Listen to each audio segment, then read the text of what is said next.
их бамбай гэдэг хоёр байдаг шүү дээ. Би бол бамбайг бол бизнес гэж ойлгож байна. Эдийн засаг бол бамбай. Эрдэнэ бол улс төр баггүй юу? Тийм учраас одоо манай бамбай бол Батбөх байх хэрэгтэй. Тийм ээ, Батбөх эдийн засагтай байх хэрэгтэй. Найдвартай одоо бизнес эрхлэгч нартай байх хэрэгтэй. Улс маань эдийн засгийн хувьд чадвартай байх хэрэгтэй. Энэ бол манай улсын бамбай. Улс төрийн эрд бол тийм ээ, үнэхээр одоо болохгүй өгөхгүй юм зочиж явах хэрэгтэй.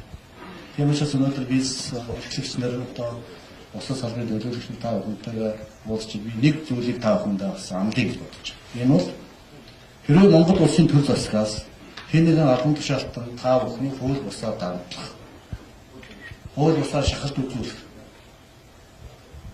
хууль бусаар авилга авах гэж оролдох, авилга авах тийм сэтэл санаа гаргах, янз бүрийн албан тушаал өөрийнхөө байгаа эрх мэдээрээ далайлгаж та бүхний одоо бизнесийг хягсан, хавьсан, өөртөө ашиг орлого эрхгсэн ийм албан тушаалтан гавдын бол байдсан бол за надад хэлээрэй.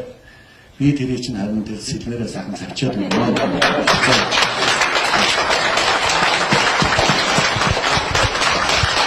Энийг харин одоо хамгийн сайн чадах хүний нэг бол би мөнөөс Монгол гэдгээ бас өөрөө сайн мэддэг.